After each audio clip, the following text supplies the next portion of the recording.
बिस्मिल्लाहिर्रहमानिर्रहीम। अस्सलाम वालेकुम। मैं रिज़ीन हैदर मज़हर हूँ और आप मेरा ये वीलॉग देख रहे हैं। नाज़रीन, इस्लामाबाद हाई कोर्ट से जस्टिस काजी फाइज ईसा के लिए जो इस वक्त अपनी एक्सटेंशन की जंग लड़ रहे हैं, उनके लिए बड़ा सरप्राइज तैयार है। क्योंकि जिस तरह से हमने पिछले 3-4 दिन में मुख्तलिफ एक्टिविटीज़ देखी, जिसके अंदर इस्लामाबाद हाई कोर्ट के वो जजेस जो इस वक्त हक और सच के साथ डट गए थे, वो जजेस जो इस वक्त फोन कॉल्स के ऊपर फैसले नहीं दे रहे थे बल्कि हक और सच पर मबनी फैसले दे रहे थे, उनके लिए मुख्तलिफ किस्म की मुश्किलात जो है वो शुरू हो चुकी थी। और जिसके अंदर जस्टिस तारिक जहांगीरी, जस्टिस बाबर सत्तार और जस्टिस अरबाब ताहिर हैं, इनके खिलाफ हुकूमत ने रेफरेंसेस दायर करने का फैसला किया था। जो रेफरेंसेस जो हैं वो सुप्रीम जुडिशल काउंसिल में जाने थे, जहां पर नून लीग और एस्टेब्लिशमेंट के पिट्ठू बैठे हैं और जिसमें काजी फाइज ईसा भी बैठा है। और मुकम्मल प्लानिंग की गई थी कि किसी तरह से इन जजेस जो ईमानदार और हक और सच के साथ खड़े हुए जजेस हैं, इनको घर भेज दिया जाए। तो अब इन जजेस ने भी बड़ा फैसला कर लिया है और जस्टिस काजी फाइज ईसा को सरप्राइज देने का फैसला किया। इस हवाले से बड़ी एक्सक्लूसिव डिटेल्स हैं जो आपके साथ शेयर करनी है, लेकिन इन तमाम तर तफसीलात से पहले दरख्वास्त के चैनल को सब्सक्राइब करना मत भूलिएगा। बेल आइकन को भी दबा दीजिएगा ताकि मेरे आने वाली तमाम तर वीडियोस आप तक पहुंचती रहें और आपका और मेरा जो ये तस्वीर और आवाज़ की दुनिया का साथ है ये बरकरार रह सके। नाज़रीन, तहरीक इंसाफ एक जलसे के लिए पिटीशन दायर करती है और ये दरख्वास्त जो होती है वो जस्टिस बाबर सत्तार सुनते हैं। अब जस्टिस बाबर सत्तार एक फैसला देते हैं और वो ये कहते हैं कि जो पाकिस्तान तहरीक इंसाफ का ये आईनी और कानूनी हक है कि वो जलसा कर सकते हैं, लिहाजा हम तहरीक इंसाफ को जलसा करने की इजाज़त देते हैं। और इस हवाले से वो एक ऑर्डर जारी करते हैं DC, chief commissioner, DPO, IG और इन तमाम लोग जो इस्लामाबाद के साथ मुंसलिक हैं उनके नाम पर। और इस ऑर्डर में वो ये लिखते हैं कि आप एक मीटिंग करें और जलसा करने की इजाज़त दें, जिसके ऊपर एक मीटिंग होती है और जलसा करने की इजाज़त दे दी जाती है। लेकिन हम देखते हैं कि 6 तारीख को जो है वो जलसा होना होता है, लेकिन रातों रात एक नोटिफिकेशन जारी किया जाता है और उस नोटिफिकेशन में ये कहा जाता है कि जी मुहर्रम उल हराम की सिक्योरिटी और उसका जो एहतराम है उसके मद्देनज़र रखते हुए हम ये जलसे की इजाज़त ये एनओसी मनसूख कर रहे हैं और तहरीक इंसाफ जलसा नहीं कर सकती। जिसके ऊपर तहरीक इंसाफ जो है वो हफ्ते के रोज़ ही इस्लामाबाद हाई कोर्ट में तौहीन अदालत की एक पिटीशन दायर करती है। क्योंकि उस वक्त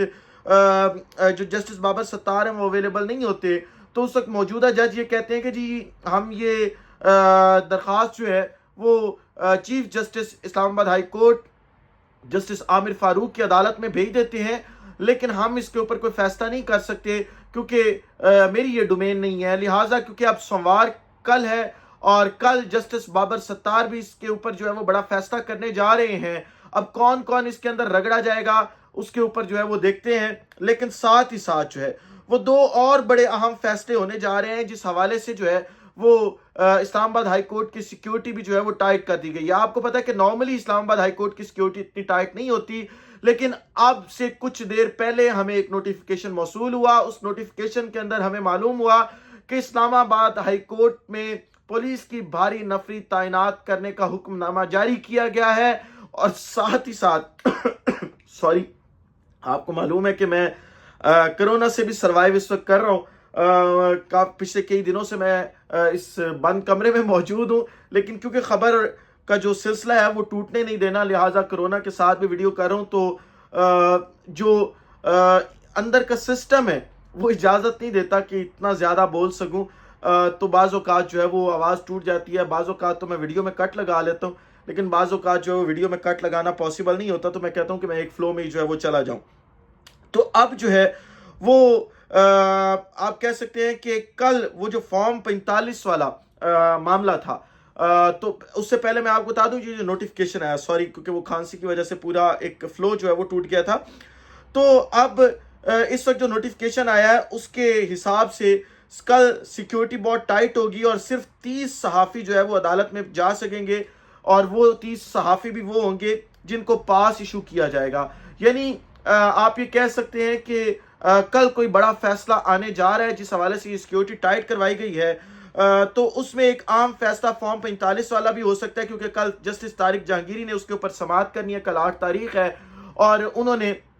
فارم 45 تمام امیدواروں کے منگوائے تھے، نون لیگی امیدوار نہیں دے رہے تھے، لیکن باقی جتنے بھی امیدوار تھے اسلام آباد کے تینوں حلقوں کے، انہوں نے اپنے فارم 45 جمع کروائے تھے، اور ان تمام کے فارم 45 پاکستان تحریک انصاف کے امیدواروں کے ساتھ میچ کر گئے تھے، اور فارم 45 کے مطابق جو ہے وہ تحریک انصاف تینوں حلقوں کے اوپر جیت رہی ہے۔ یہ پہلی 3 سیٹیں تحریک انصاف کے حق میں جانے جا رہی ہیں، اور آپ دیکھیں گے کہ جسٹس طارق جہانگیری نے یہ بھی کہا تھا کہ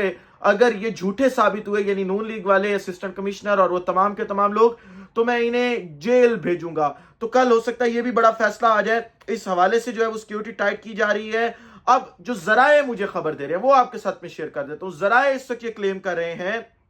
کہ کل اسلام آباد ہائی کورٹ کے ججز ایک اہم اجلاس کرنے جا رہے ہیں۔ یہ اہم اجلاس جو فیصلوں میں مداخلت ہے اس حوالے سے ہوگا، اور اس وقت ذرائع یہ خبر دے رہے ہیں کہ ایک لیٹر ایک خط جو ہے وہ کل منظر عام پر آئے گا اس اجلاس کے بعد۔ یہ 3 اہم پیش رفتے ہیں، کیونکہ فارم 45 والا کیس پاکستان تحریک انصاف کے اوپر جو انہوں نے ایک اپلیکیشن دی توہین عدالت کی جلسہ منسوخ کروانے کی وجہ سے، اور تیسرا یہ اجلاس۔